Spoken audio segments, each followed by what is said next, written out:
खुद बताओ तुम खुद बताओ कि इस मेटेलिक रेजिस्टर का टेम्परेचर बढ़ा देंगे तो इसका रेजिस्टेंस भी बढ़ जाएगा ना। हेलो हेलो यस तुमको बताया कि टेम्परेचर बढ़ाएंगे तो इसका रेजिस्टेंस भी बढ़ जाएगा। और बताओ शुरू में रेजिस्टेंस 300 था तो बाद में कितना हो जाएगा, R naught 1 plus alpha delta T इतना हो जाएगा।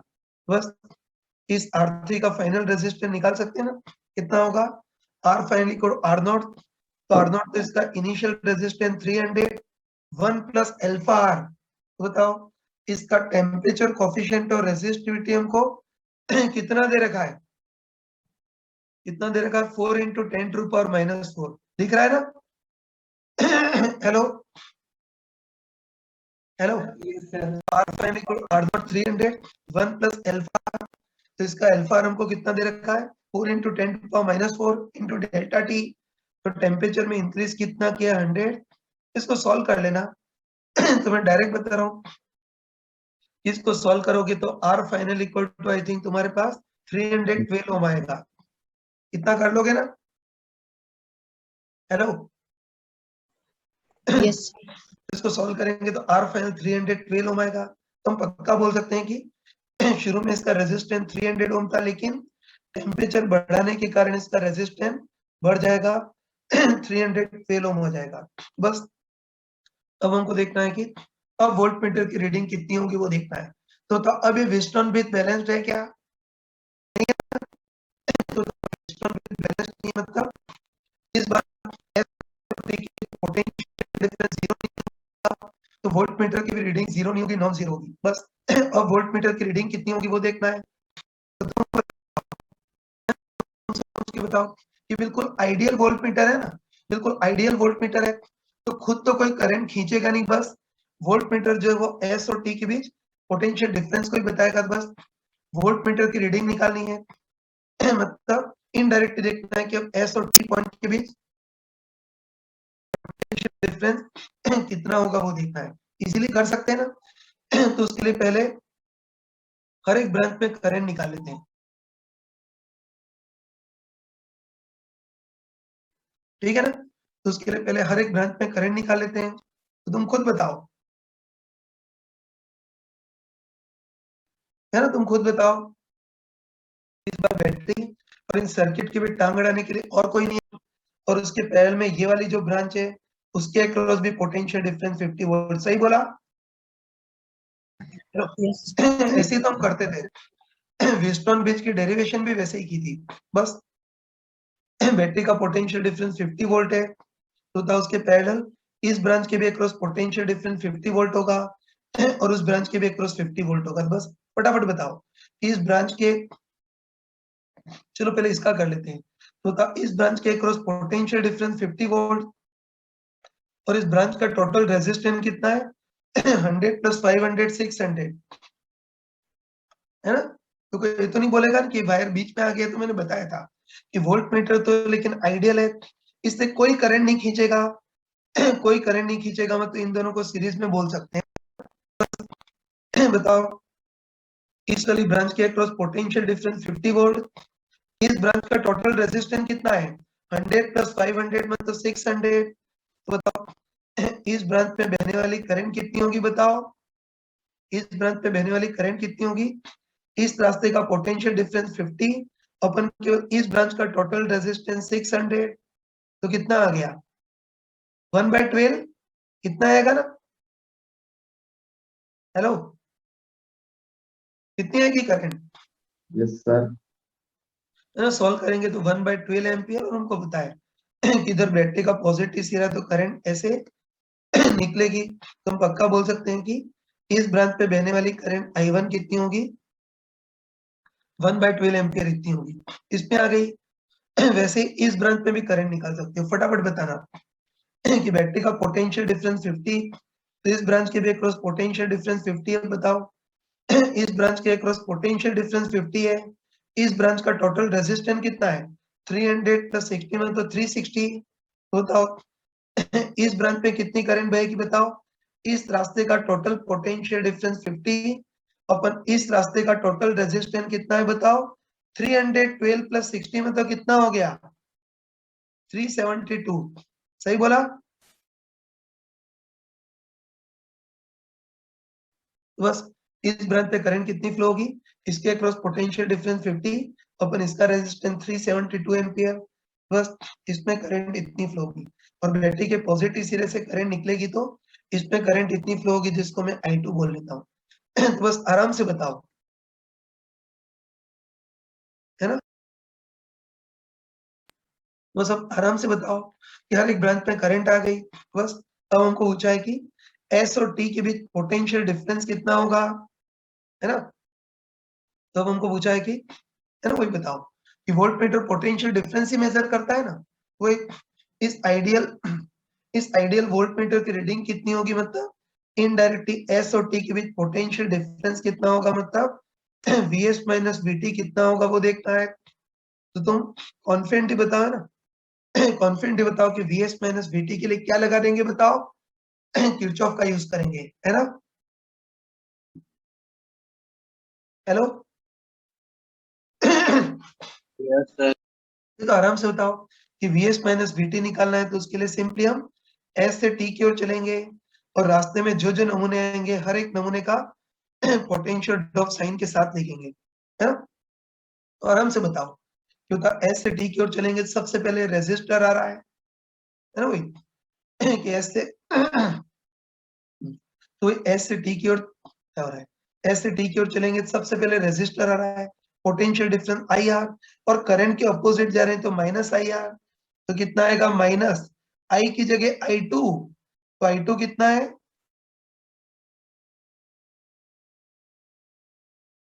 50/372। है ना? तो ही बोलो कि करंट के अपोजिट जाएंगे तो माइनस आई टू आर, तो माइनस आई टू तो कितना है बताओ, 50/372, है ना?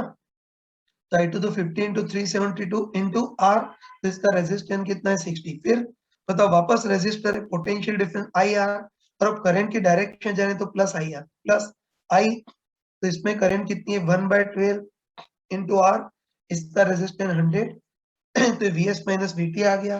और बस बताओ, वीएस माइनस वीटी इतना आ गया, मतलब एस और टी के बीच पोटेंशियल डिफरेंस इतना आ गया, तो वोल्ट मीटर की रीडिंग भी इतनी आएगी। इसको सॉल्व कर लोगे ना? हेलो? हेलो? इसको सॉल्व कर सकते हो, तो इसको सॉल्व करेंगे तो आई थिंक ये आंसर अप्रोक्सीमेटली 0.27 वोल्ट के आसपास आएगा। तो कैलकुलेशन बहुत ज्यादा लेंदी थी और हमको 2 डेसिमल तक आंसर देना था, तो बहुत ज्यादा टफ क्वेश्चन था, ठीक है ना? कंसेप्चुअली इजी, लेकिन कैलकुलेटिव बहुत टफ क्वेश्चन था। आगे बढ़ जाओ।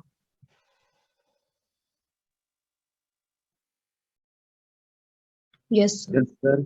है ना? अब देखो, इसमें एक और चीज देखना है, कौन सा पॉइंट था, पी और क्यू था ना।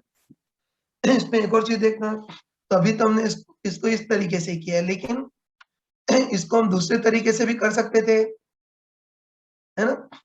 इसको दूसरे तरीके से भी कर सकते थे। तो देखो, मैंने अभी बताया था, है ना, मैंने अभी बताया था कि वेस्टर्न ब्रिज में, ध्यान रखना कि वेस्टर्न ब्रिज में एक बहुत इंपॉर्टेंट प्रॉपर्टी होती है कि वेस्टर्न ब्रिज में अगर बैटरी और गैल्वेनोमीटर को म्यूचुअली इंटरचेंज कर दें तो बैलेंस पॉइंट में कोई डिफरेंस नहीं आता है, सर्किट वैसा के वैसा ही रहता है।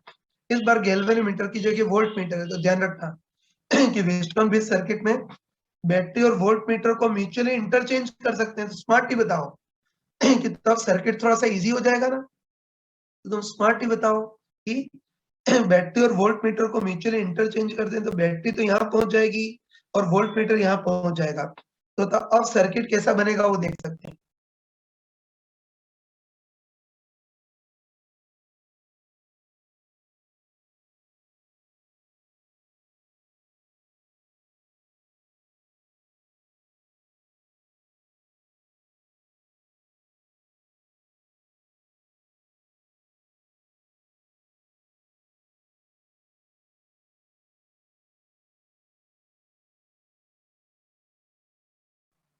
हाँ, आवाज आ रही है ना? हेलो? Yes sir. कि वेस्टर्न ब्रिज में बैटरी और वोल्ट मीटर को म्यूचुअली इंटरचेंज कर सकते हैं।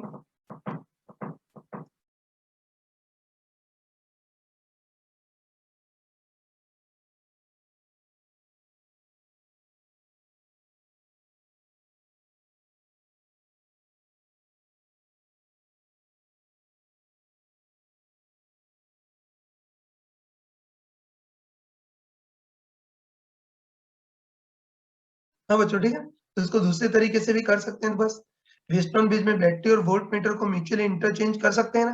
तो हम क्या करते हैं कि जो वोल्ट मीटर इधर लगा उसको बैटरी की जगह लगा सकते हैं। सही बोला? Hello, yes sir. दोनों को म्यूचुअली इंटरचेंज कर सकते हैं। तो जो वोल्ट मीटर इधर लगा उसको बैटरी की जगह लगा सकते हैं। तो वोल्ट मीटर जो बाहर था उसको हम बैटरी की जगह लगा सकते हैं, है ना। लेकिन ध्यान रखना कि वोल्ट मीटर के सिरे एस और पी, सॉरी, वोल्ट मीटर के सिरे एस और टी थे, तो इस बार भी वोल्ट मीटर के सिरे एस और टी लिखने पड़ेंगे ना। और बैटरी यहाँ थी तो उसको वोल्ट मीटर की जगह लगा सकते हैं। तो बैटरी यहाँ थी तो उसको वोल्ट मीटर की जगह लगा सकते हैं, तो बैटरी को इधर लगा सकते हैं, है ना, इधर लगा सकते हैं। और तुम बताओ कि बैटरी इसके बीच थी, पी और क्यू के बीच थी, जहाँ पी से पॉजिटिव सिरा, बस बैटरी को, बैटरी के सिरे पी और क्यू, जहाँ पी से बैटरी का पॉजिटिव और क्यू के साथ बैटरी का नेगेटिव। तो अच्छे ध्यान रखना, इस सर्किट और उस सर्किट में कोई अंतर नहीं है, दोनों बराबर है। कंफ्यूजन तो नहीं है? No sir. तो ध्यान रखना कि क्वेश्चन इसी कंसेप्ट के लिए बताया, तो याद रखना कि व्हीटस्टोन ब्रिज में बैटरी और वोल्ट मीटर की पोजीशन को म्यूचुअली इंटरचेंज कर सकते हो। बताओ, बैटरी जो अंदर थी उसको बाहर और वोल्ट मीटर बाहर था उसको अंदर, बस इसके टर्मिनल वही रहने चाहिए। तो बताओ वोल्ट मीटर एस और टी के बीच था, उसको एस और टी के बीच ही रखेंगे, और बैटरी पी और क्यू के बीच थी तो बैटरी के सिरे को पी और क्यू, बस। अब बताओ, अब ये बिल्कुल क्लियर व्हीटस्टोन ब्रिज दिख रहा है। फटाफट बताओ कि शुरू में व्हीटस्टोन ब्रिज बैलेंस्ड है या नहीं? यस सर, बैलेंस है। इसका इसका रेशियो इसके रेशियो के बराबर है। तो शुरू में व्हीटस्टोन ब्रिज बैलेंस्ड है, मतलब शुरू में वोल्ट मीटर की रीडिंग 0 है। अब इस रेजिस्टेंस को गर्म कर रहे हैं, और गर्म करेंगे तो इसका रेजिस्टेंस 300 की जगह 312 ओम आ जाएगा। तो बस वोल्ट मीटर की रीडिंग कितनी होगी वो देखना है। तो बस इसको वही पुराने तरीके से कर सकते हैं ना, उसी तरीके से कर सकते हो तो वही आंसर आएगा। ठीक है ना यार? Yes sir. तो ये कंसेप्ट थोड़ा ध्यान रखना। चलो अब पार्ट सेकेंड, जेई मेंस वाला पार्ट पूछ लेना इसमें।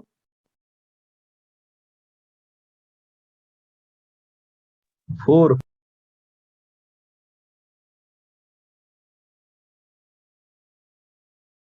हाँ,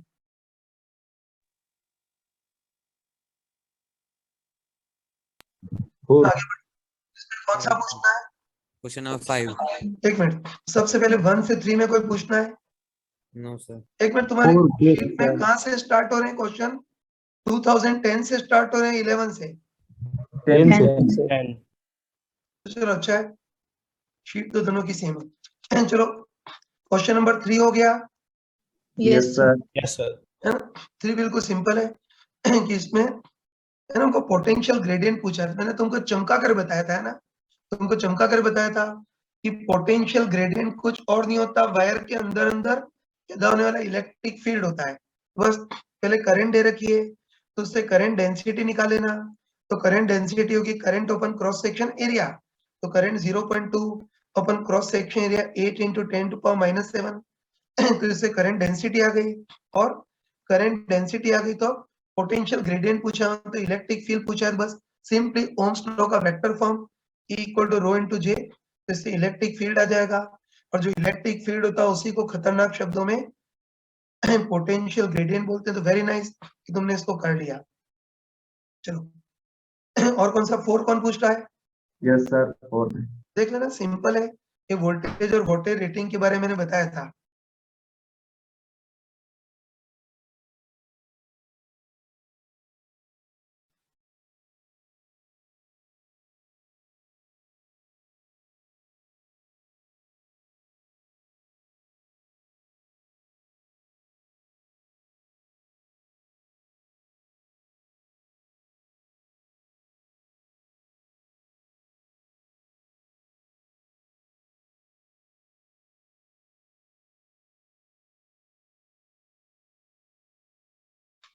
यस सर। उनको दे रखा है कि बल्ब चला गया है। तो इसमें हमको दे रखा है 2 बल्ब हैं, इन दोनों बल्ब के रेजिस्टेंस तो नहीं दे रखे, लेकिन वोल्टेज वोल्टेज रेटिंग दे रखी है। तो वही पहला बल्ब तो वोल्टेज रेटिंग 25 वॉट, नीचे कर देता हूँ। जगह की कमी।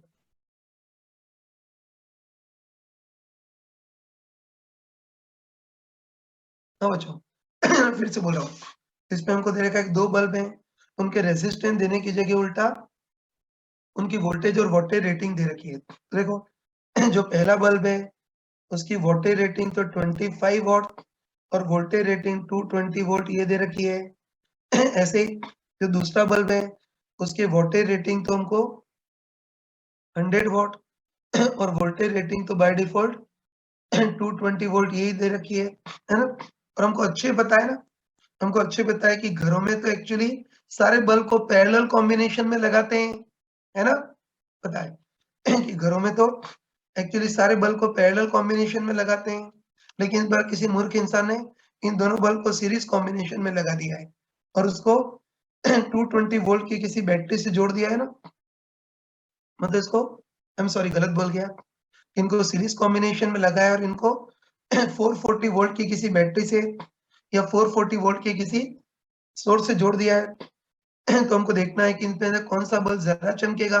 और तुम खुद बताओ तुम खुद बताओ कि जो बल्ब ज्यादा पावर कंज्यूम करेगा वो ज्यादा चमकेगा, लेकिन गर्म भी वो ज्यादा होगा और ज्यादा गर्म होगा तो पहले फ्यूज होगा। सही का? Yes sir. बस कौन सा बल्ब पहले फ्यूज होगा मतलब इनडायरेक्टली कौन सा बल्ब ज्यादा पावर कंज्यूम करेगा वो देखना है। कोई स्मार्ट पर्सन हो तो डायरेक्ट बोल सकता है कि बताओ घरों में सारे बल्ब को पैरेलल कॉम्बिनेशन में जमाते हैं और हमको पता है कि पैरेलल कॉम्बिनेशन में जमाएंगे तब तो बिल्कुल प्रैक्टिकल रिजल्ट आएगा कि ज्यादा वोल्ट वाला बल्ब ज्यादा चमकेगा, ज्यादा गर्म होगा, पहले फ्यूज होगा और कम वोल्ट वाला बल्ब कम चमकेगा, कम गर्म होगा तो कम फ्यूज होगा। तो हमको प्रैक्टिकली पता है कि दोनों बल्ब को पैरेलल कॉम्बिनेशन में जमाते तब तो बिल्कुल प्रैक्टिकल रिजल्ट आता कि ज्यादा वोल्ट वाला बल्ब ज्यादा चमकता है, लेकिन इस बार पैरेलल नहीं सीरीज कॉम्बिनेशन में जमा है, इस बार उल्टा हो सकता है ना। तो चलो स्टार्ट करते हैं। तो सबसे पहले चमका कर बताया था कि कभी वोल्टेज और वोल्टेज रेटिंग दे रखी है समझ जाना कि ये रेजिस्टेंस के लिए दी होती है, बस इससे रेजिस्टेंस निकाल करके इसको फेंक देंगे, है ना। तो पहले इसका रेजिस्टेंस निकालते हैं। मैंने क्लियरली बताया था कि power consume P equal to V square upon R, तो R equal to V square by P। सही बोला? Yes sir. वही कि power consume P equal V square upon R, तो R equal to V square by P। मतलब bulb का resistance कितना होगा वोल्टेज स्क्वायर अपन वोल्टेज। तो तुम बताओ कि जो पहला बल्ब है उसका रेजिस्टेंस कितना होगा वोल्टेज स्क्वायर अपन वोल्टेज, मतलब 220 स्क्वायर अपन 25। और ये जो दूसरा बल्ब है उसका रेजिस्टेंस भी वोल्टेज स्क्वायर अपन वोल्टेज मतलब 220 स्क्वायर अपन 100 ये होगा।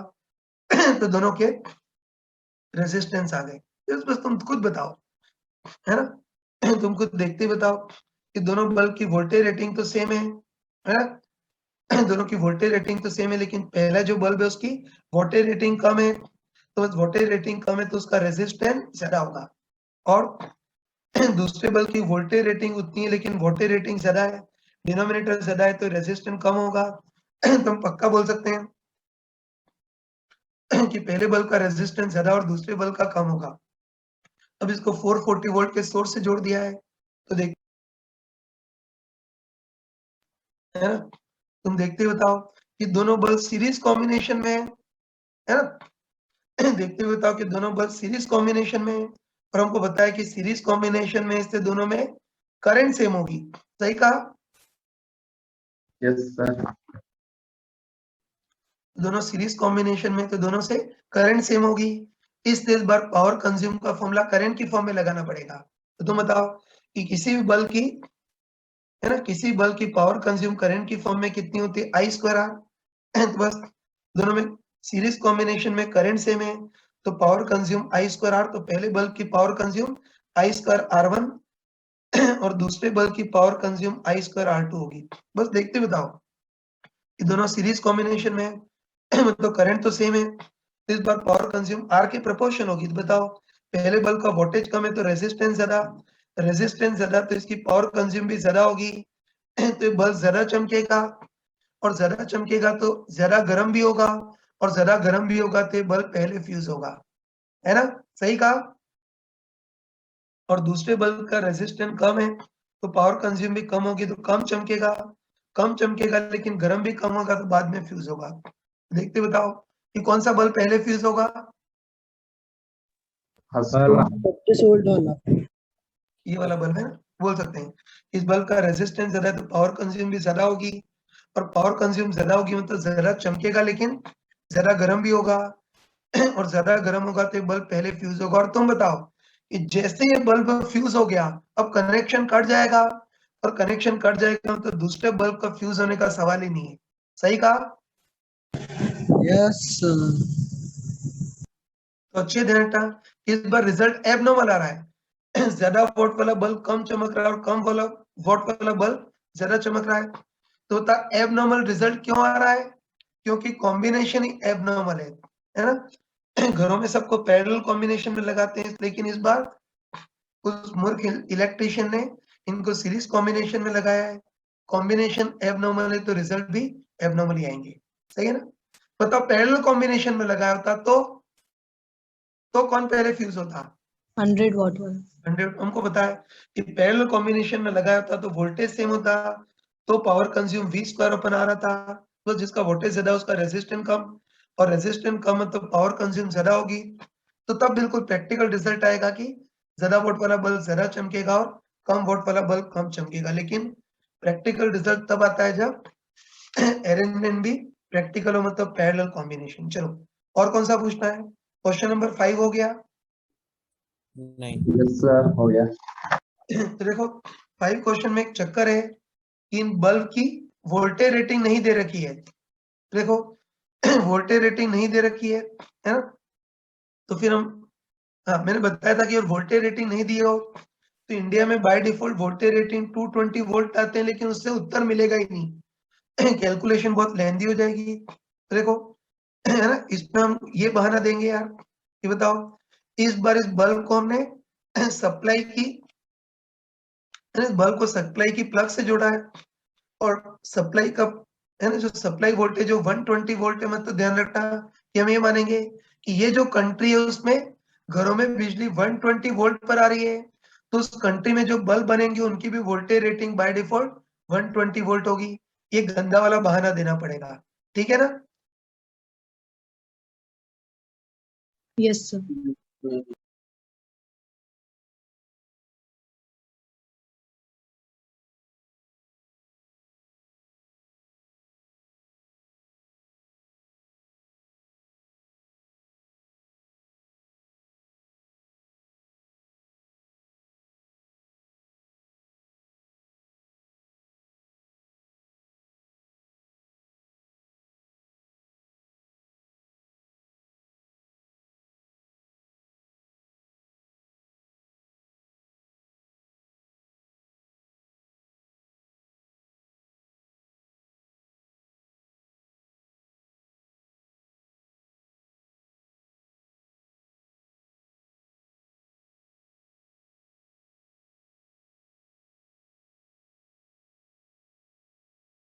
हाँ बच्चों आवाज आ रही है?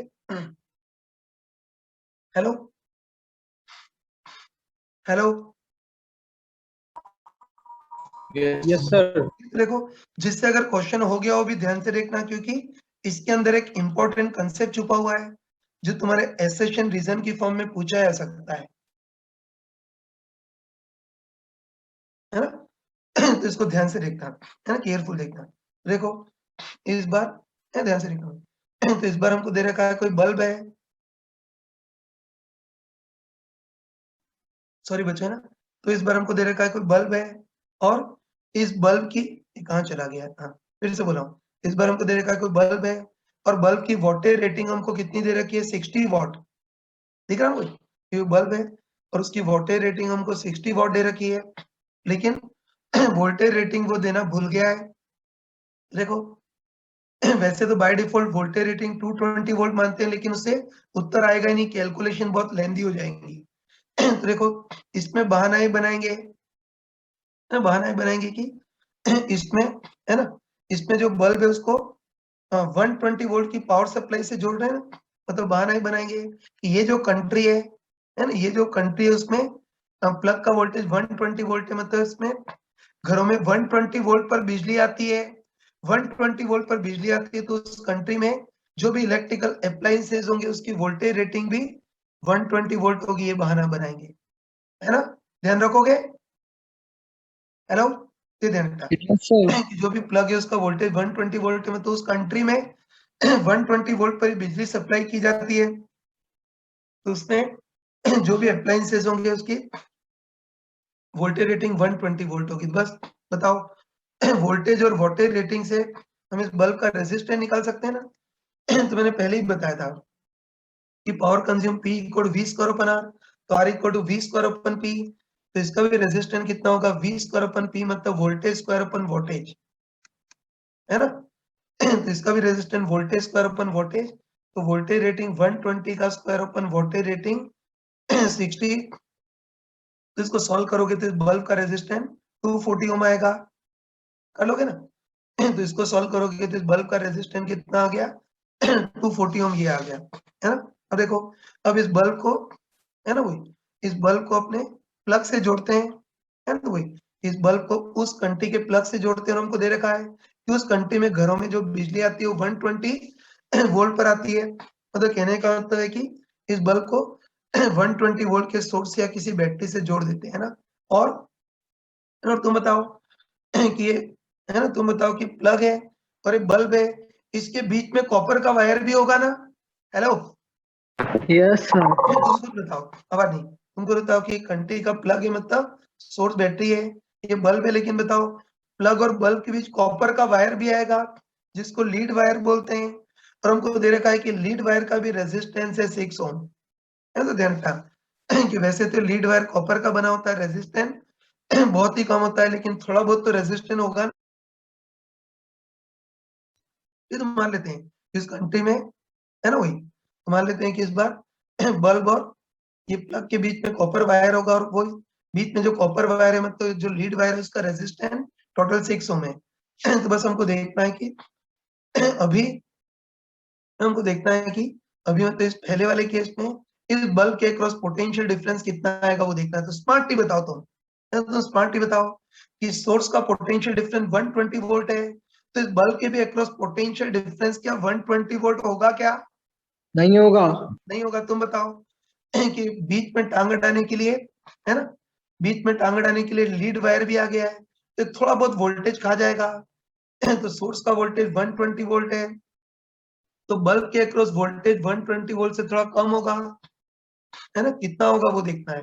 तो मैंने तुमको चमका कर बताया था ना, ध्यान रखना कि पोटेंशियोमीटर में, है ना, पोटेंशियोमीटर में तुमको चमका कर बताया था कि कभी भी सोर्स बैटरी और बल्ब के भी टांग अड़ाने के लिए कोई रेजिस्टर आ जाए तो 1 सेकंड भी अटकने की जरूरत नहीं, हम सबसे पहला काम क्या करेंगे? करंट निकालेंगे, है तो वही कि टांग अड़ाने के लिए ये 6 ओम का रेजिस्टर आ गया ना, तो 1 सेकंड भी अटकने की जरूरत नहीं है, सबसे पहले करंट निकालेंगे। तो तुम फटाफट बताओ कि करंट करंट कितनी बहेगी? इस रास्ते का टोटल पोटेंशियल डिफरेंस अपन इस रास्ते का टोटल रेजिस्टेंस, बताओ इस रास्ते का टोटल पोटेंशियल डिफरेंस 120 अपन इस रास्ते का टोटल रेजिस्टेंस कितना होगा? 240 प्लस 6 मतलब 246। तो करंट इतनी बहेगी।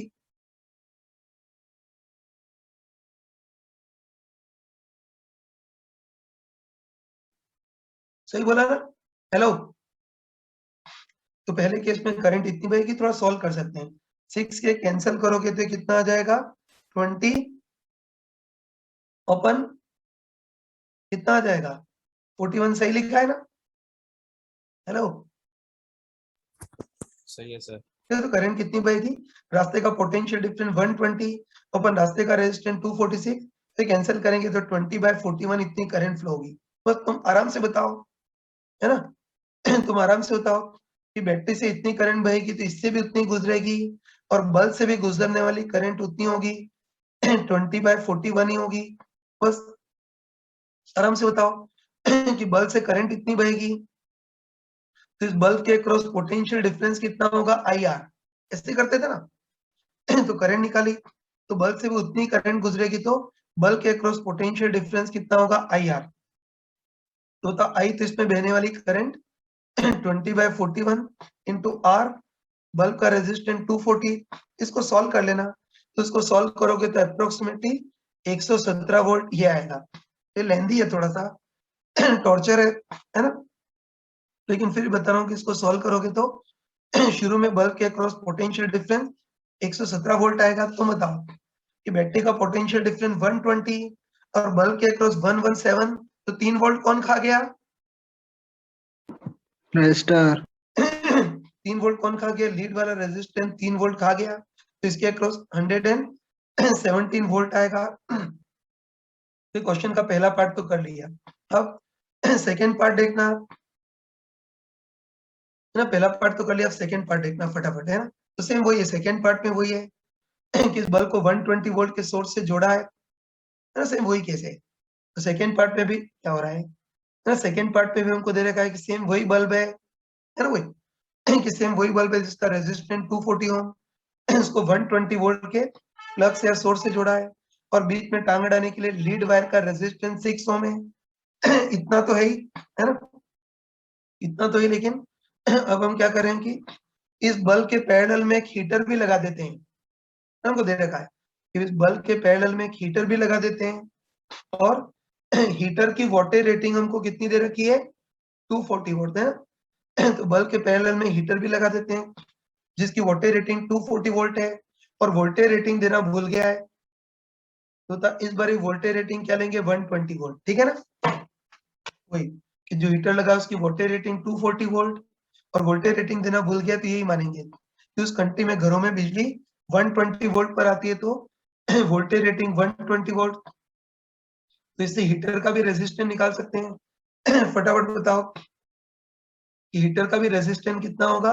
V स्क्वायर बाय P, मतलब वोल्टेज स्क्वायर अपन वोल्टेज, तो वोल्टेज रेटिंग तो 120 स्क्वायर अपन वोल्टेज रेटिंग 240। तो इसको सॉल्व करेंगे तो हीटर का रेजिस्टेंस कितना आएगा? 60 ओम, है ना। तो इसको भी कर सकते हैं ना, तो 240 ओम का बल्ब तो था ही, है ना। 240 ओम का बल्ब तो था ही, लेकिन इसके पैरेलल में हीटर भी लगा दिया है, और हम देख लिया कि हीटर का रेजिस्टेंस कितना है? 60 ओम। बस हमको देखना है कि अब इस बल्ब के अक्रॉस पोटेंशियल डिफरेंस कितना आएगा, है ना। आवाज आ रही है? Yes, sir. बस वही, पैरेलल में हीटर लगा दिया, बस अब बल्ब के अक्रॉस पोटेंशियल डिफरेंस कितना आएगा वो देखना है। तो उसको भी इजीली कर सकते हैं ना, यहाँ भी वही सोर्स के अक्रॉस वोल्टेज 120 है, तो बल्ब के अक्रॉस 120 नहीं होगा, बीच में ये लीड रेजिस्टेंस कुछ वोल्टेज खा जाएगा ना। तो बस मैंने चमका कर बताया था कि कभी भी बैटरी और सर्किट की टांग अड़ाने के लिए कोई रेजिस्टर आ जाए तो बिल्कुल अटकना मत। सबसे पहले करंट निकालेंगे, लेकिन करंट निकालने के लिए पहले रास्ते का इक्विवेलेंट रेजिस्टेंस निकालना है। तो पहले इन दोनों का निकाल लेते हैं, पहले इन दोनों का रिजल्टेंट निकालते हैं। तो तुम फटाफट बताओ, है ना, फटाफट बताओ कि बल्ब का रेजिस्टेंस 240 और हीटर का रेजिस्टेंस 60, दोनों पैरेलल कॉम्बिनेशन में, तो दोनों का रिजल्टेंट कितना होगा? डायरेक्टली R1 R2 अपन R1 प्लस R2, सही बोला?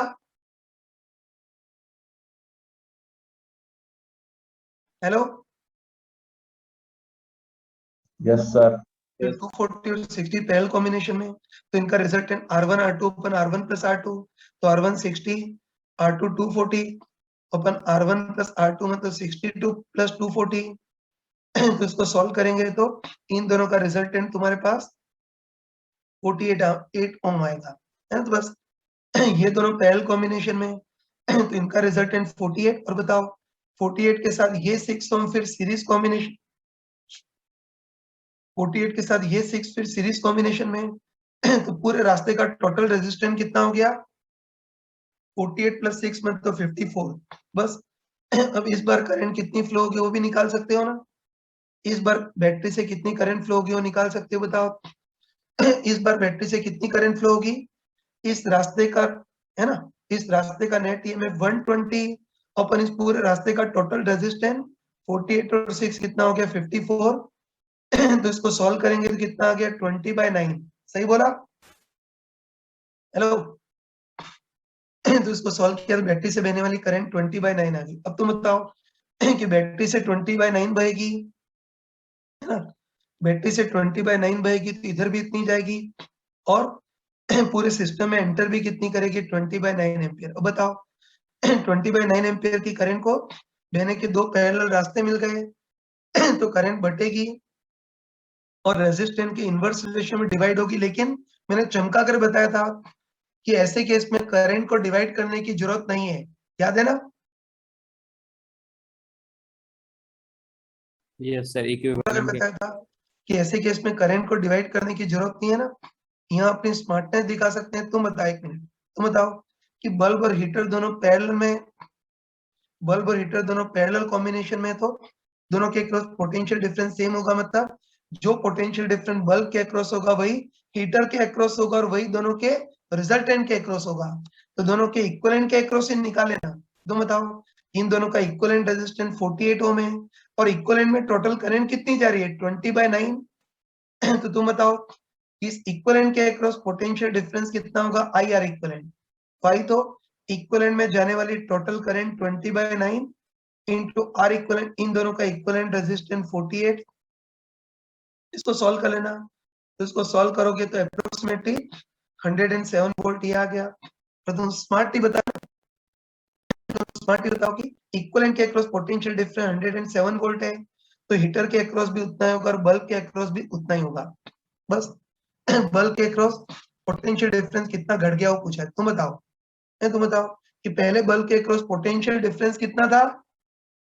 तुम बताओ कि पहले बल्ब के अक्रॉस पोटेंशियल डिफरेंस कितना था 107 वोल्ट। क्या बोल रहा हूँ यार? पहले बल्ब के अक्रॉस पोटेंशियल डिफरेंस कितना था 117 और बाद में बल्ब के अक्रॉस पोटेंशियल डिफरेंस 107 हो गया। तो बल्ब के अक्रॉस पोटेंशियल डिफरेंस में कितनी कमी आ गई, कितनी आ गई बताओ? Approximately 10 volt. बस पैरेलल में हीटर लगाने के कारण, है ना, पैरेलल में हीटर लगाने के कारण बल्ब के अक्रॉस पोटेंशियल ड्रॉप कितना घट जाएगा बताओ? लगभग 10 वोल्ट जितना घट जाएगा। तो कौन सा आंसर होगा? कौन सा आंसर होगा? और डी। ये फोर्थ आंसर होगा। ये कर सकते हैं ना। अब देखो इसका एक इंपॉर्टेंट प्रैक्टिकल एप्लीकेशन भी है ना, इंपॉर्टेंट प्रैक्टिकल एप्लीकेशन भी है। तो देखो तुमको, है ना, तुमने प्रैक्टिकली फील किया होगा, है ना, कि क्या हो रहा है, कि तुमने प्रैक्टिकली फील किया होगा कि कभी भी घर, इतना तो हमको पता है कि घर में जितने भी अप्लायंस होते हैं, बल्ब, हीटर, पंखा, सब पैरेलल कॉम्बिनेशन में होते हैं। तो कई लोगों ने प्रैक्टिकली देखा होगा कि कभी भी अगर हम हाई पावर वाला हीटर ऑन कर दें तो बल्ब थोड़ा सा डीम हो जाता है। देखा है? Yes sir. Yes sir. ध्यान सुना, आवाज नहीं, ध्यान सुना कि तुमने प्रैक्टिकली देखा होगा कि कभी भी, है ना, कभी भी हाई पावर वाला कोई हीटर ऑन कर दें तो बल्ब थोड़ा सा डीम हो जाता है। तो उसको हम समझ सकते हैं। तुम बताओ, एक मिनट, है ना, तुम थोड़ा सोच के बताओ कि अगर सोर्स और इन इलेक्ट्रिकल अप्लायंसेस के बीच कोई लीड रेजिस्टेंस नहीं होता, है ना, सोच के बताओ, तुम सोच के बताओ कि सोर्स और बल्ब, हीटर, इलेक्ट्रिकल अप्लायंसेस के बीच टांग अड़ाने के लिए कोई लीड रेजिस्टेंस नहीं होता, तो अब तुम आंखें बंद करके बोल सकते हैं कि सोर्स का वोल्टेज 220 वोल्ट है तो बल्ब के भी अक्रॉस 220 वोल्ट, हीटर के भी अक्रॉस 220, एसी भी के भी अक्रॉस 220, है ना, सब के अक्रॉस पोटेंशियल डिफरेंस इंडिपेंडेंट 220 होता। तो तब तो तुम पहले में हीटर, एसी कुछ भी लगा दो, बल्ब डिम नहीं होगा। सही बोला? Hello, Yes, sir. ध्यान हटा कि अगर लीड रेजिस्टेंस नहीं होता तब तो सोर्स का 220 वोल्ट है तो हर किसी के अक्रॉस 220 वोल्ट होता। तो पहले में तुम हीटर लगा दो, एसी लगा दो या कुछ भी लगा दो, बल्ब के अक्रॉस पोटेंशियल डिफरेंस 220 का 220 रहेगा, बल्ब डिम नहीं होगा। लेकिन प्रैक्टिकली, है ना, प्रैक्टिकली हीटर लगाने पर बल्ब थोड़ा सा डिम होता है। तो किसके कारण होता है? लीड रेजिस्टेंस के कारण, है ध्यान का, कि पहले में हीटर लगाने के कारण, है ना, हाई पावर वाला हीटर ऑन करने के कारण बल्ब डिम हो जाता है। तो वो किसके कारण होता है बताओ? इस लीड रेजिस्टेंस के कारण। तो हमको अच्छे पता है, हमको अच्छे पता है कि सोर्स और बल्ब के बीच, है ना, सोर्स और बल्ब के बीच कॉपर वायर होता है जिसको लीड वायर बोलते हैं। और प्रैक्टिकली इस लीड वायर का भी थोड़ा बहुत तो रेजिस्टेंस होता है ध्यान का, कि प्रैक्टिकली बीच वाला जो कॉपर वायर है, लीड वायर है, उसका भी थोड़ा बहुत रेजिस्टेंस होता है। तो तुम बताओ, एक मिनट, तुम बताओ कि अगर पैरेलल में हीटर लगा दोगे, है ना, सोच के बताओ कि बल्ब के पैरेलल में हीटर लगा दोगे, तुम बताओ कि पैरेलल कॉम्बिनेशन लगाने के कारण इक्विवेलेंट रेजिस्टेंस घट जाएगा, पता है ना? कि पैरेलल में हीटर लगाओगे तो पैरेलल कॉम्बिनेशन में लगाने का इक्विवेलेंट रेजिस्टेंस घट जाएगा।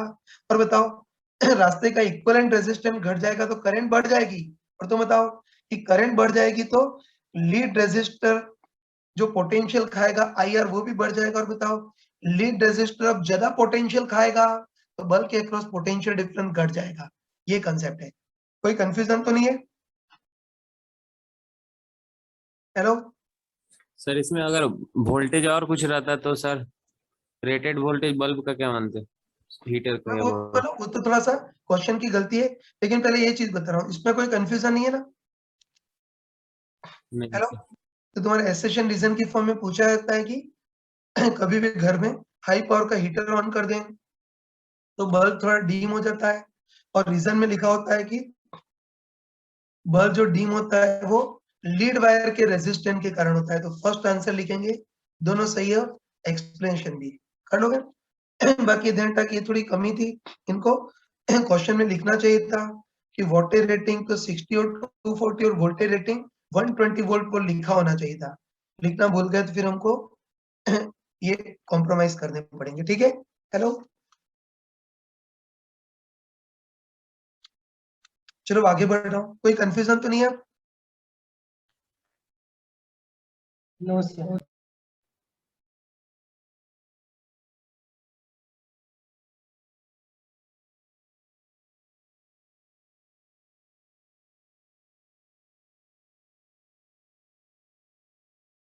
चलो आगे बढ़ रहा हूँ। इसी में क्वेश्चन नंबर 6 हो गया। Yes, sir. इसमें लैंग्वेज बहुत गंदी दे रखी है यार 6 में, है ना? पता नहीं लोगों को इंग्लिश लिखने नहीं आती तो फिर लिखते क्यों है ना? तो देख लेना, लैंग्वेज बहुत गंदी लिखी है। तो इसमें हमको दे रखा है कि अगर एमीटर का रेजिस्टेंस बढ़ा हो तो एमीटर की रेंज भी बढ़ती है ना। तुम बताओ कि बताओ जो एमीटर का रेजिस्टेंस होता है वो अप्रोक्सीमेटली शंट के रेजिस्टेंस के बराबर होता है ना? Hello, yes sir. फिर से शंट का रेजिस्टेंस है ना, जो शंट का रेजिस्टेंस 10 मिली ओम है तो शंट और गैल्वेनोमीटर पैरेलल में तो उनका रिजल्टेंट इक्विवेलेंट रेजिस्टेंस 10 से थोड़ा कम होगा, 9.9 जैसा कुछ होगा, लेकिन अप्रोक्सीमेटली शंट के बराबर ही होता है। तो मुझे कहने की जरूरत नहीं है कि एमीटर में, है ना, एमीटर में गैल्वेनोमीटर और शंट दोनों पैरेलल में होते हैं, है ना? इसलिए एमीटर का रेजिस्टेंस अप्रोक्सीमेटली शंट रेजिस्टेंस के बराबर होता है। बस इनके कहने का मतलब ये है ना, इनके कहने का मतलब ये कि एमीटर का रेजिस्टेंस बढ़ा है, मतलब दूसरे शब्दों में शंट का रेजिस्टेंस बढ़ा है तो एमीटर की रेंज बढ़ती है। बताओ सही या गलत? गलत है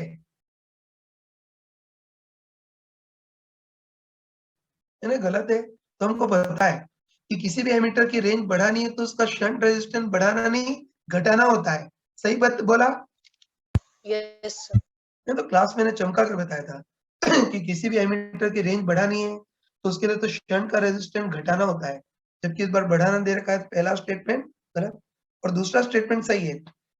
दूसरे स्टेटमेंट में ये लिखा है कि किसी भी एमीटर की रेंज बढ़ाने के लिए गैल्वेनोमीटर के पैरेलल में शंट लगाते हैं, और साथ में एक और स्टेटमेंट जोड़ सकते हैं कि शंट का रेजिस्टेंस अगर घटाओगे तो रेंज और बढ़ जाएगी। ये पहला सही और दूसरा गलत, तो आंसर 4th। यानी क्या इंग्लिश में लिख रखा है। चलो आगे बढ़ रहा हूँ। 7th हो गया। Yes sir. तो सबकी टोटल पावर कंज्यूम निकाल लेना है ना?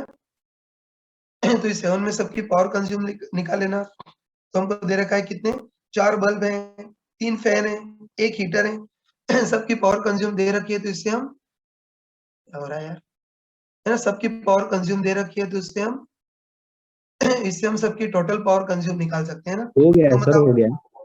है ना भाई, जैसे एक बार छोटी चीज बता रहा हूँ क्योंकि इसमें भी बच्चे तो क्या टीचर तक थोड़े कंफ्यूज हुए थे, है ना? जैसे एक छोटी चीज समझना, तो सबकी टोटल पावर कंज्यूम निकाल लेना।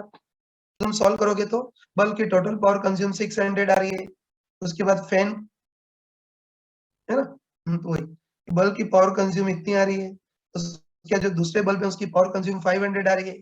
फैन की पावर कंज्यूम आई थिंक तुम्हारे पास 400 आ रही है, और जो हीटर है उसकी पावर कंज्यूम 1000 वॉट इतनी आ रही है। बस इन सबको सॉल्व करेंगे तो टोटल पावर कंज्यूम कितनी होगी 2500 वॉट, है ना। मतलब बोल सकते हैं कि बल्ब, हम बोल सकते हैं कि बल्ब, पंखा, हीटर, ये सब मिलकर के टोटल कितनी पावर कंज्यूम करेंगे 2500 वॉट कितनी पावर कंज्यूम करेंगे, है ना। उसके बाद हमको दे रखा है कि घरों में, है ना, उसके बाद हमको दे रखा है कि घरों में जो बिजली आ रही है वो कितने वोल्टेज पर आ रही है ना। घरों में जो इलेक्ट्रिसिटी आ रही है कितने वोल्टेज पर आ रही है 220 वोल्ट कितने पर आ रही है। हमको देखना है कि ये जो इलेक्ट्रिसिटी की लाइन और अपने घरों के बीच एक फ्यूज वायर भी लगा होता है ना। तो हमको पूछा है कि फ्यूज वायर में करंट कितनी फ्लो होगी वो देखना है। तो तुम आराम से बताओ ना, तुम आराम से बताओ कि सारे इलेक्ट्रिकल अप्लायंसेस कितनी पावर कंज्यूम कर रहे हैं। सारे अप्लायंसेस के अक्रॉस लगाया गया वोल्टेज भी है तो घर में या फ्यूज वायर में एंटर करने वाली करंट कितनी होगी वो हमको देखना है। तो तुम बताओ कि सारे इलेक्ट्रिकल अप्लायंसेस द्वारा कंज्यूम की गई टोटल पावर को हम क्या लिख सकते हैं, V into I। सही बोला? हेलो, तो हम बोल सकते हैं कि सारे इलेक्ट्रिकल अप्लायंसेस द्वारा कंज्यूम की गई total power V into I। तो इससे I इक्वल टू कितना आ गया, सारे इलेक्ट्रिकल अप्लायंसेस द्वारा कंज्यूम की गई टोटल पावर अपन V आ गया। तो बस बताओ सारे इलेक्ट्रिकल अप्लायंसेस की कंज्यूम की गई टोटल पावर तो 2500 वोल्ट अपन V। तो बताओ घरों में जो बिजली आ रही है 220 वोल्ट पर आ रही है। तो बस हम कह सकते हैं ना, हम कह सकते हैं कि सॉरी, फिर हम कह सकते हैं कि घरों में जो टोटल करंट आ रही है या फ्यूज वायर से टोटल करंट कितनी पास होगी P ओपन V। तो इसको सॉल्व करेंगे तो इसको सॉल्व कर लेना है, इसको सॉल्व करेंगे तो आई थिंक 11.5 एम्पियर आ रही है। या तो कह सकते हैं कि पूरे पावर इतनी कंज्यूम करें वोल्टेज 220 वोल्ट है ना, बस पावर कंज्यूम इतना, वोल्टेज इतनी है। तो बताओ पूरे घर में जो टोटल करंट आ रही होगी 11.4 एम्पियर आ रही होगी।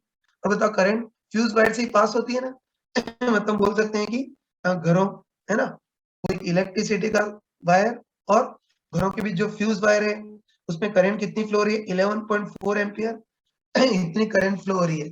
बस हमको देखना है ना, हमको देखना है कि फ्यूज वायर इतनी करंट सहन कर ले, ये पूछा है कि फ्यूज वायर इतनी करंट सहन कर ले, उसके लिए फ्यूज की मिनिमम कैपेसिटी कितनी होनी चाहिए वो देखना है। तो इसमें हमको दे रखा है ना, इनके कहने का मतलब है कि 4 कंपनीज के फ्यूज हैं, है ना। मान लेते हैं कि माइक्रोटेक, वोल्टासिस्ट, ऐसे 4 कंपनीज के फ्यूज हैं। बताओ पहली कंपनी का जो फ्यूज वायर है वो 8 एम्पियर तक की करंट सहन कर सकता है।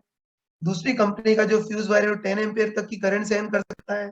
तीसरी कंपनी का जो फ्यूज वायर है वो 12 एम्पियर, और चौथी कंपनी का जो फ्यूज वायर है वो 14 एम्पियर तक की करंट मेजर मतलब सहन कर सकता है। बस बताओ कि अपना जो फ्यूज वायर है उसमें 11.2 एम्पियर की करंट बह रही है। बताओ उसके लिए हमको कौन सा फ्यूज वायर यूज करना पड़ेगा? 3 और 4 दोनों कर सकते हैं। यार तुम बताओ, एक मिनट, तुम बताओ कि अपना जो फ्यूज वायर है, सॉरी तुम बताओ कि अपना जो फ्यूज वायर है उससे 11.4 एम्पियर करंट बह रही है ना, है ना। देखना कि अपना जो फ्यूज वायर है वो, अपना जो फ्यूज वायर है उससे 11.4 एम्पियर की करंट फ्लो हो रही है। तो 11.4 एम्पियर तक की तो करंट सहन कर ही लेना चाहिए। बोल सकते हैं ना कितनी करंट फ्लो हो रही है, मतलब कि जो भी कंपनी का फ्यूज वायर है वो 11.4 एम्पियर है, उससे आवाज मत करो प्लीज। इस बार जो फ्यूज वायर है 11.4 एम्पियर की करंट सहन कर लेना चाहिए। बताओ कि जो थर्ड फ्यूज वायर है इससे काम चल जाएगा ना। बताओ तुम, third fuse wire maximum 12 ampere तक की करंट सहन कर सकता है, तो 11.4 तो सहन कर ही सकता है। और जो फोर्थ वायर है वो 14 एम्पियर तक की करंट सहन कर सकता है, तो 11.4 को तो इजीली सहन कर लेगा। तो 3 और 4 दोनों होंगे, लेकिन हमको मिनिमम कैपेसिटी पूछी है, तो मिनिमम कैपेसिटी के लिए 3 को चूज करना पड़ेगा। बाकी बताओ किसी मूर्ख ने ये बी वाला वायर यूज किया जो मैक्सिमम 10 एम्पियर की करंट सहन कर सकता है। तो बताओ 11.4 एम्पियर की करंट फ्लो होगी तो फ्यूज वायर बिल्कुल पिघल ही जाएगा, और 8 एम्पियर कैपेसिटी वाला वायर लेंगे तो वो भी पिघल जाएगा। कर लोगे ना? तो उसके लिए कौन Yes. कौन से वायर यूज कर सकते हैं? 12 एम्पियर और 14 एम्पियर की कैपेसिटी वाले वायर यूज कर सकते हैं। मिनिमम कैपेसिटी पूछा है, इससे आंसर 12 एम्पियर ये सिलेक्ट करना पड़ेगा। Sir, 15. एक मिनट, क्वेश्चन नंबर 8 हो गया। सर नहीं इसमें sir. E equals to rho into J वाला इक्वेशन नहीं लगा सकते हैं? एक मिनट, ये बता देता हूँ। क्वेश्चन नंबर 8 बिल्कुल सिंपल है, लेकिन कई लोग इतनी सारी चीजों को हैंडल नहीं कर पाए, है ना, तो ध्यान रखना।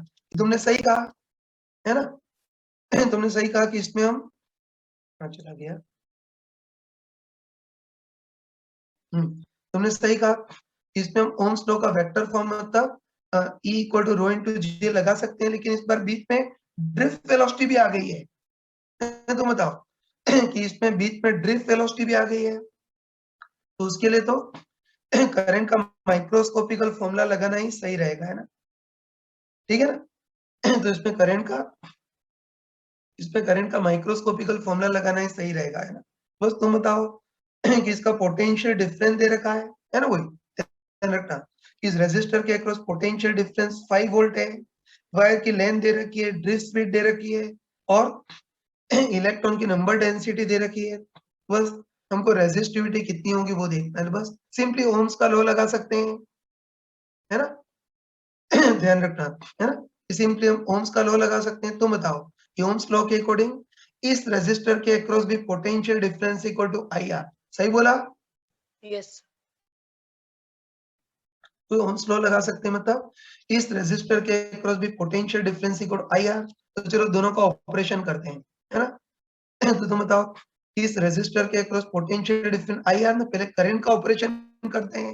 मैंने बताया था कि करंट का माइक्रोस्कोपिकल फॉर्मूला क्या होता है, I इक्वल टू NeAVD, और फिर रेजिस्टेंस का ऑपरेशन करते हैं तो हमको होता है कि रेजिस्टेंस को खोल करके क्या लिख सकते हैं, रो L बाय A लिख सकते हैं। शक तो नहीं है ना। तो वही कि करंट I को NeAVD और रेजिस्टेंस को खोल करके रो L बाय A। आगे तुम सॉल्व कर लेना, तो तुम सॉल्व करोगे तो A से कैंसिल हो जाएगा, तो इससे पोटेंशियल डिफरेंस कितना आ गया, NE रो L इंटू VD आ गया। बस सबकी वैल्यू रखोगे तो इससे रो आ जाएगा। सॉल्व कर लोगे, बताओ पोटेंशियल डिफरेंस कितना लगा है, 5।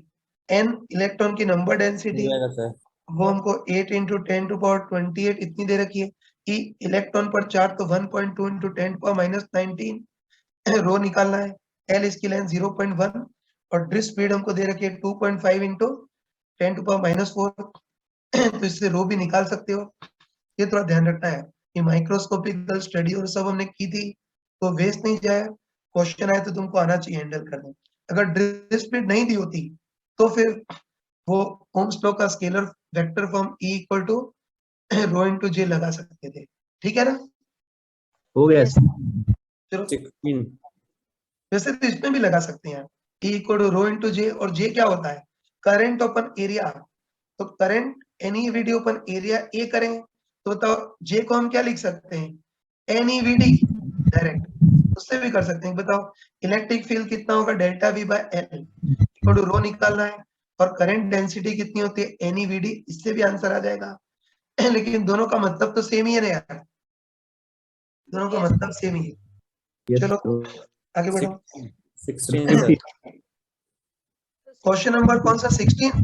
यस 15 16 अभी नहीं कर पाओगे, वो कार्बन रेजिस्टेंट के कलर कोड पर बेस्ड है, तो मैं सर तुमको 15 सर रिकॉर्डेड वीडियो भेजूंगा। एक्चुअली अभी मेरी 5 क्लासेस लग रही है, टाइम नहीं मिल पा रहा है, इसलिए नहीं भेज रहा हूँ। मैं शायद कल या परसों में किसी दिन भेज दूंगा, तो उससे कर लेना, ठीक है ना।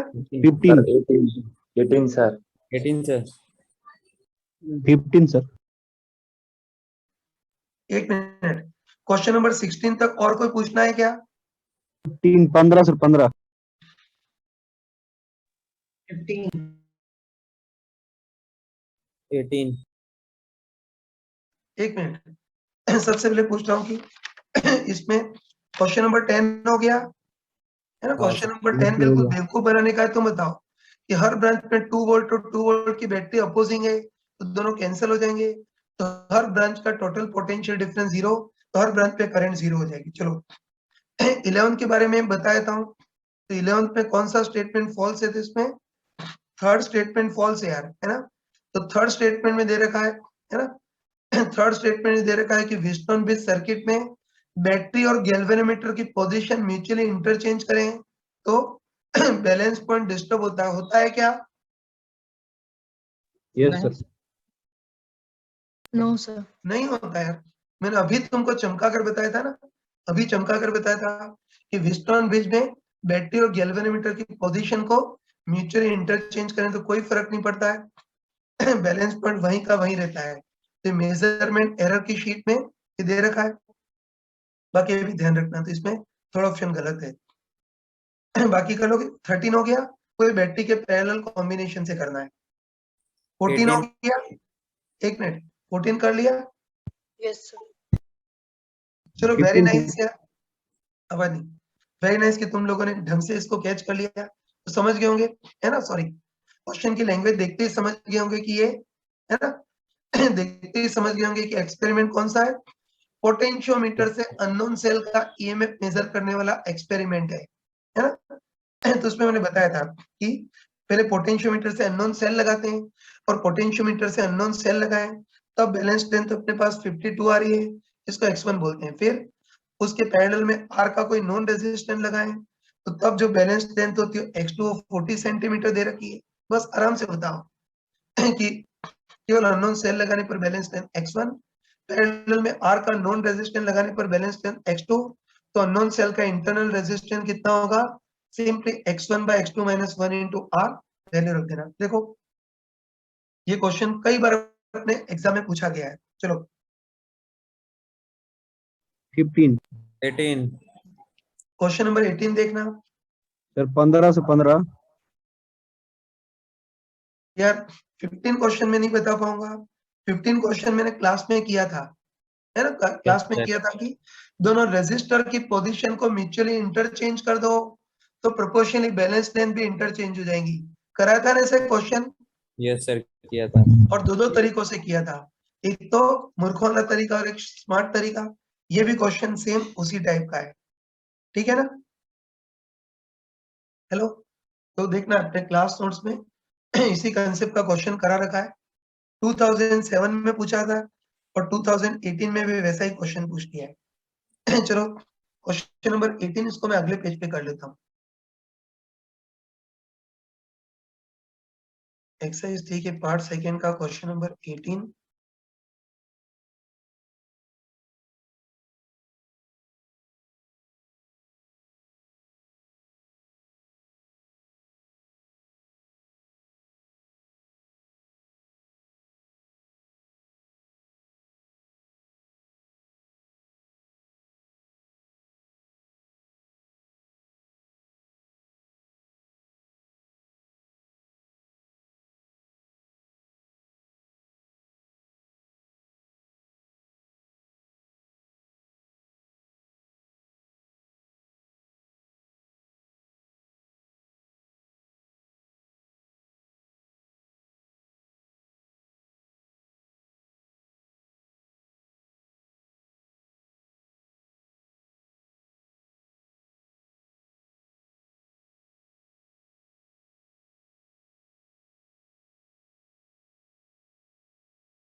हाँ बच्चों, आवाज आ रही है?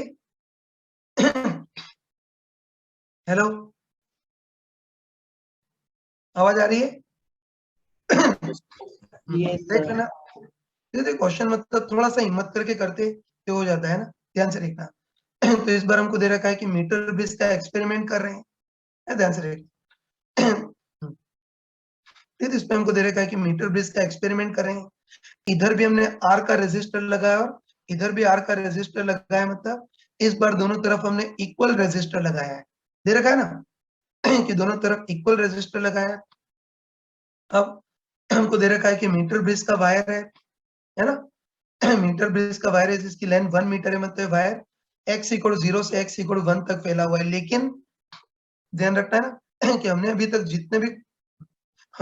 जितने भी क्वेश्चन किए थे उसमें मीटर ब्रिज वायर बिल्कुल यूनिफॉर्म था, लेकिन इस बार हमको दे रखा है कि जो मीटर ब्रिज वायर है वो यूनिफॉर्म नहीं है, नॉन यूनिफॉर्म है।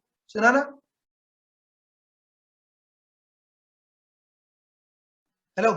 तो इस बार हमको दे रखा है कि जो मीटर ब्रिज वायर है वो यूनिफॉर्म नहीं है, नॉन यूनिफॉर्म है, मतलब इसका रेजिस्टेंस इस सिरे से डिस्टेंस x या चेंज कर रहा है। हमको दे रखा है कि इसका रेजिस्टेंस इस सिरे से डिस्टेंस x या चेंज कर रहा है, और हमको डराने के लिए दे रखा है ना, डराने के लिए दे रखा है कि dr by dx proportional to 1 by root x है। l की जगह x शब्द का यूज करो, कोई पाप तो नहीं है ना? No sir. तो ये हमको दे रखा है ना कि मीटर ब्रिज का वायर नॉन यूनिफॉर्म है ना, मतलब इसका रेजिस्टेंस x पर डिपेंड कर रहा है, और हमको दे रखा है कि इस बार dr by dx proportional to 1 by x है। बताओ प्रोपोर्शनलिटी को इक्विटी चेंज करेंगे तो कांस्टेंट आएगा, मतलब dr by dx proportional to 1 by x, तो dr by dx equal to k by root x ये बोल सकते हैं। गलत तो नहीं लिखा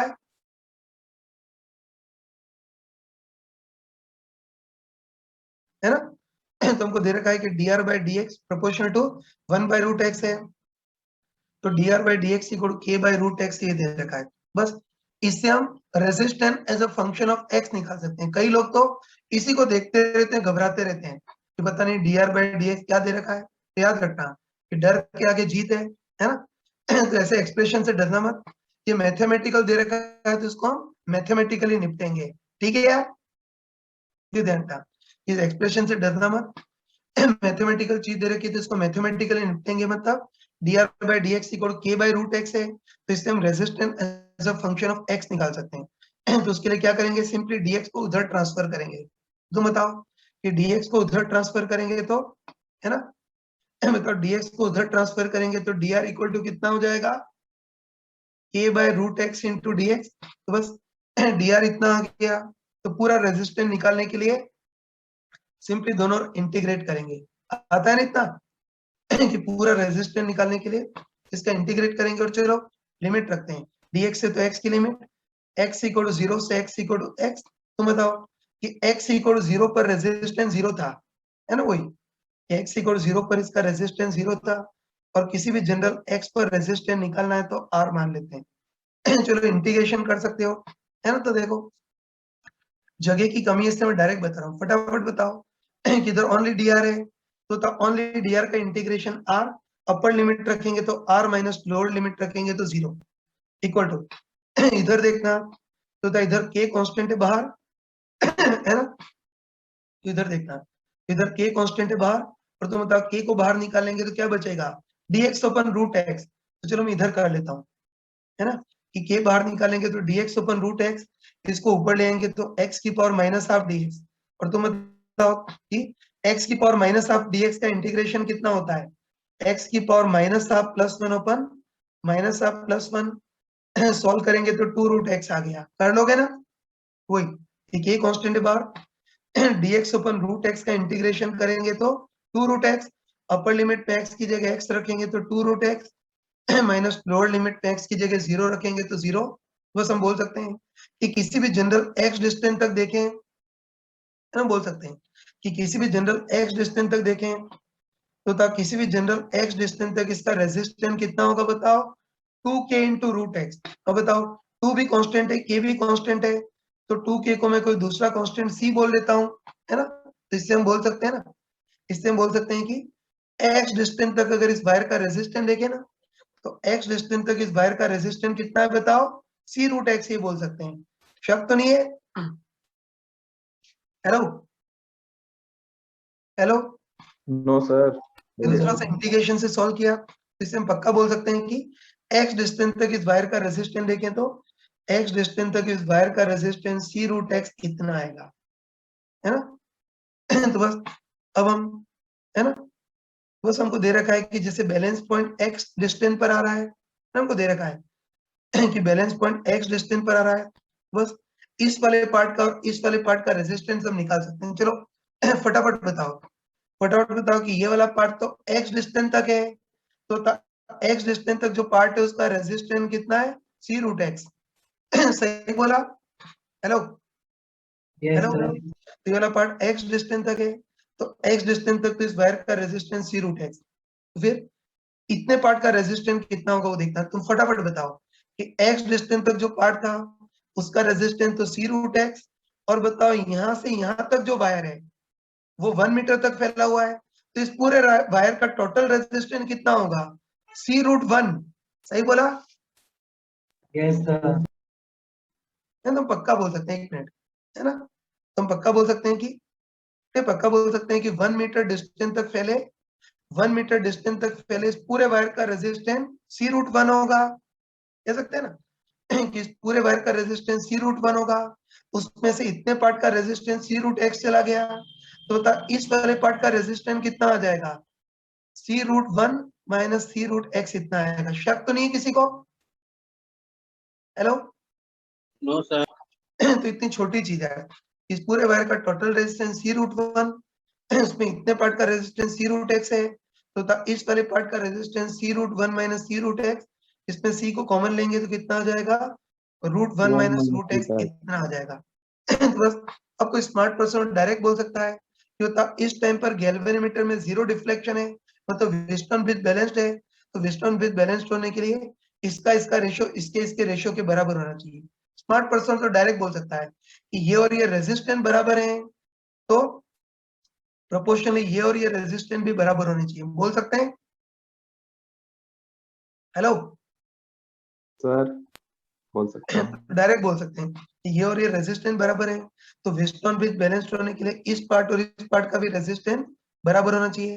कर सकते हैं, या फिर मंद बुद्धि हो तो फॉर्मूले से भी कर सकते हैं। बताओ, गैल्वेनोमीटर में जीरो डिफ्लेक्शन है, व्हिटस्टोन ब्रिज बैलेंस्ड है, तो उसके लिए सिंपली इसका रेशियो इसके रेशियो के बराबर होना चाहिए। बताओ इसका रेशियो कितना है, r upon r equal to इसका और इसका रेशियो कितना है, सी रूट एक्स अपन ये वाला resistance C into root 1 minus root x.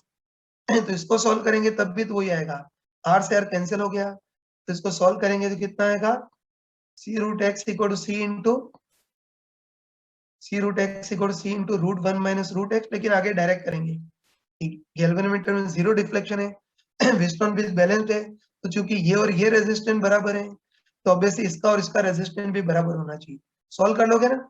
तो आगे सॉल्व करोगे तो सी से सी कैंसल, इस नमूने को उधर ट्रांसफर करोगे तो 2 रूट एक्स इक्वल 1, तो रूट एक्स 1/2, तो एक्स इक्वल 1/4 मतलब 0.25 मीटर, बस बैलेंस पॉइंट 0.25 मीटर पर आएगी, हो जाएगा।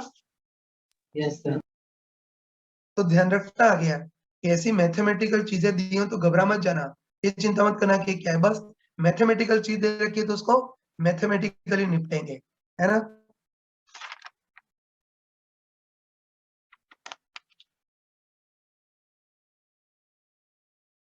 चलो आगे बढ़ रहा हूँ। इसमें किए हैं क्या बाकी क्वेश्चंस? Yes sir. इसमें बाकी कर लेना, मेरे ख्याल से और कोई ऐसा अजीब क्वेश्चन नहीं है, ठीक है। सर 24 देखना sir. 24 question conduction heat transfer के सिमिलर है, तो इसको मैं अलग से बताऊंगा।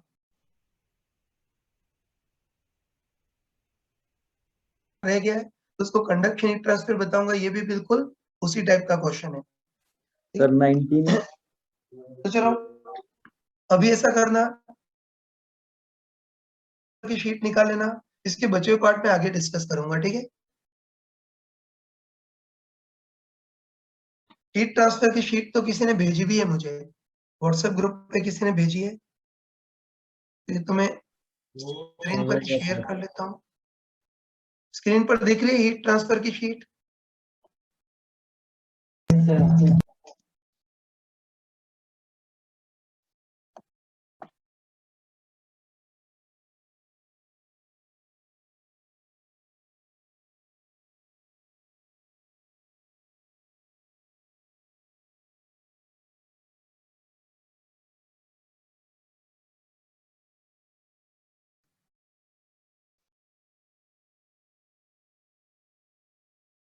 चलो आगे बढ़ाओ। वही वापस लोग वही बेवकूफी कर रहे हैं कि डिस्कशन क्लासेस मिस कर रहे हैं, तो फिर उनके पढ़ने का कोई मतलब नहीं है। टाइम हो गया सर आने विनाश ले रहे सर। चलो मैं आगे बढ़ रहा हूँ। हीट ट्रांसफर की शीट में कर लिए ना। ए सेक्शन में कोई पूछना है, कौन सा पूछना है?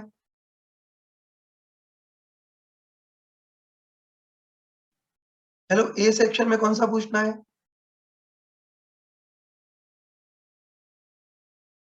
सर हो गया कोई है? हो गए क्या? Yes sir. यस एक सर दो क्वेश्चन इस टाइप का क्वेश्चन मैंने क्लास में बताया था, वो शायद तुमने ढंग से कर लिया होगा। Sir third.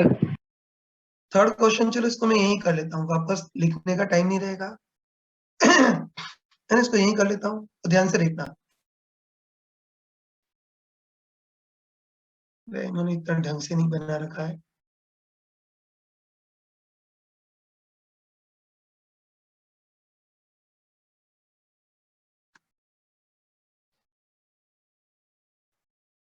यानी इधर ए पर टेम्परेचर कितना था यार?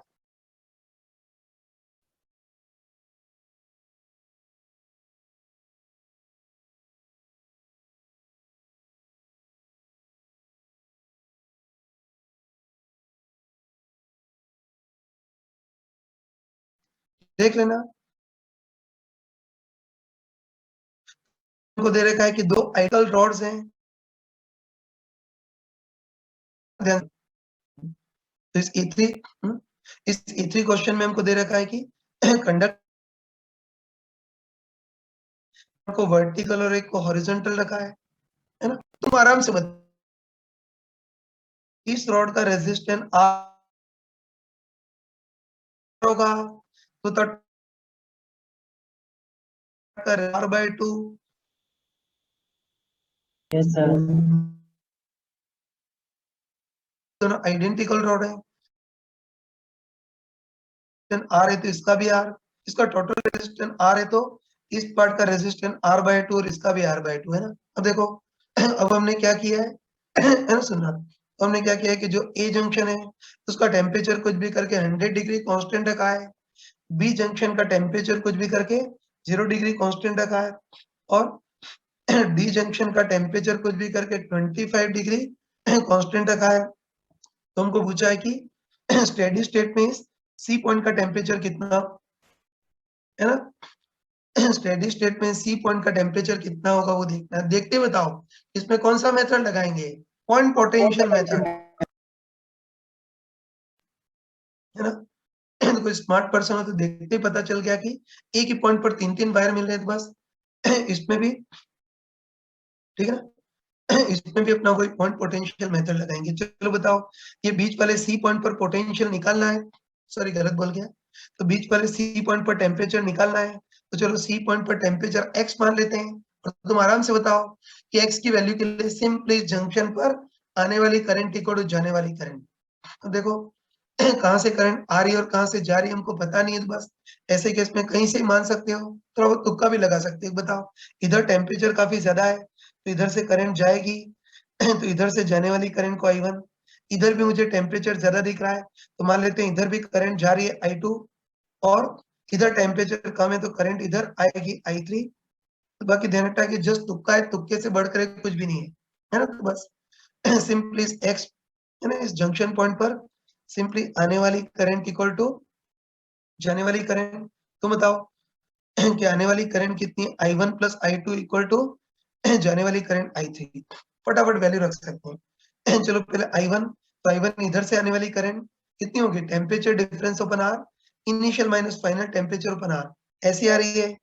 तो initial temperature 100 minus final x अपन इसका रेजिस्टेंस R/2 प्लस I2 इधर से आने वाली करंट, तो भी टेम्परेचर डिफरेंस अपन R, initial minus final temperature अपन R, ऐसी बह रही है। तो initial temperature 25 minus final temperature x अपन इसका resistance R equal to I3 इधर जाने वाली करंट, तो वो भी टेम्परेचर डिफरेंस अपन R, initial minus final temperature अपन R, ऐसे बह रही है। तो इनिशियल टेम्परेचर का काम तो x माइनस फाइनल टेम्परेचर 0 अपन R इसका रेजिस्टेंस R/2। इसको सॉल्व कर लेना। तो इसको सॉल्व करके x आ जाएगा, और x आ जाएगा तो हर एक वायर में बहने वाली करंट आ जाएगी। सॉल्व कर लोगे? Yes, Hello? Yes, sir. sir. Yes, sir. I think solve करोगे तो x की वैल्यू 45 आ रही है, कर लेना ना। तो इसको सॉल्व करोगे तो x की वैल्यू 45 डिग्री सेंटीग्रेड आ रही है, तो x की वैल्यू रख करके हर एक रॉड में थर्मल करंट निकाल सकते हैं, हो जाएगा? Yes, sir. चलो A4 हो गया, कोई और पूछना है इस सेक्शन में? No, sir. कल इक्वल एंड कंडक्टिविटी और ये सब क्लास में पढ़ा दिया था।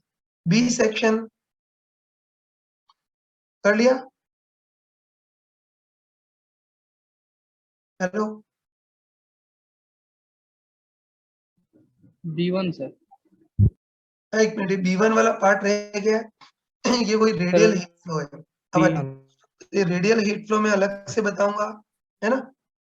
हमने एक्सियल हीट फ्लो करा है, रेडियल हीट फ्लो अलग बताऊंगा, उसमें इंटीग्रेशन करना पड़ता है, लेकिन उसमें सिस्टमेटिक ऐसा बताऊंगा जिसमें सारे क्वेश्चन कवर हो जाए।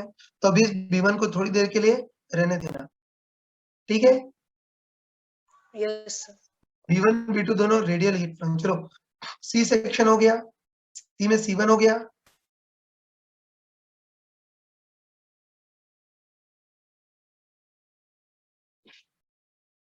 ट्राई नहीं किए क्या? किए हैं नहीं? Yes. Yes, sir. नहीं. ये हो गया क्या? हाँ सर. No. C1 हो गया? नहीं किया. फिर इसमें वही है कि इधर टेम्परेचर ग्रेडियंट दे रखा है तो उससे आने वाली करंट निकालना, इधर टेम्परेचर ग्रेडियंट दे रखा है तो जाने वाली करंट निकालना, तो उससे किस रेट से हीट स्टोर होगी वो निकालना है। तो चलो फिर आगे कई बच्चों ने किए नहीं है, आगे नेक्स्ट क्लास में करेंगे।